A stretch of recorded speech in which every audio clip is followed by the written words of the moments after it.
Salut les amis, on se retrouve aujourd'hui pour un nouveau tour de magie, aujourd'hui avec un Rubik's Cube. Après la version 1, voici la version 2, petite variante. Alors attention, je vais simplement mélanger un petit peu celui-ci.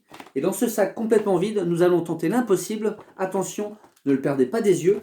À 3, 1, 2 et 3. Et automatiquement, en claquant des doigts, le Rubik's Cube retrouve toutes ses phases de couleurs différentes. Alors je vais vous expliquer exceptionnellement ce tour de magie aujourd'hui. En fait, pour réaliser ce petit tour, il vous faut deux Rubik's Cube. Un qui est déjà réalisé, un qui est mélangé. Et bien sûr, à l'intérieur du petit sac, vous créez un petit change pour faire cette jolie illusion. Or, il est vrai que je vous ai quand même habitué à mieux. On va remélanger celui-ci et vous allez voir, dans un instant, nous allons tenter l'impossible. J'ai rapporté quelques cartes avec des combinaisons toutes différentes, toutes uniques. Et on va en choisir une. Alors, regardez, on va prendre celle-ci par exemple. Nous sommes tombés sur une petite carte, je vais vous la montrer, que tout le monde puisse bien la voir. Et dans un instant, nous allons essayer de reproduire la même chose sur ce Rubik's Cube. Alors, si ma mémoire est bonne, je vais essayer de faire le plus vite possible. Et je crois que le résultat est probant.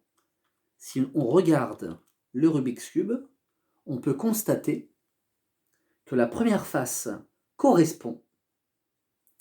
Je tourne légèrement le Rubik's Cube, la seconde également, jamais 203. Regardez juste au-dessus, on peut constater que ça fonctionne aussi. 1, 2 et 3. Les amis, on n'est pas magicien pour rien. Regardez, il suffit simplement de claquer de nouveau dans les doigts pour qu'automatiquement le Rubik's Cube à l'intérieur du petit sac retrouve toutes les faces de couleurs différentes. Sur la première face, mais également sur la seconde, sur la troisième, la quatrième, la cinquième et même la sixième. Regardez, en fait c'est une petite carte magique.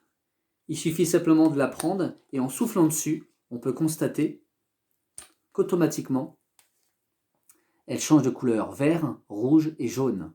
Alors regardez bien, on va simplement laisser le petit paquet de cartes ici.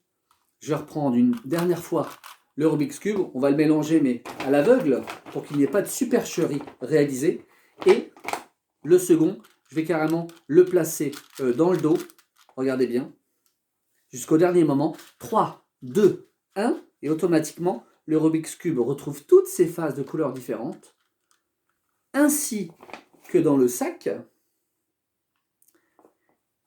et peut-être même sur les cartes, il suffit simplement de les prendre, légèrement frotter, et on peut constater que, regardez, toutes les cartes redeviennent identiques.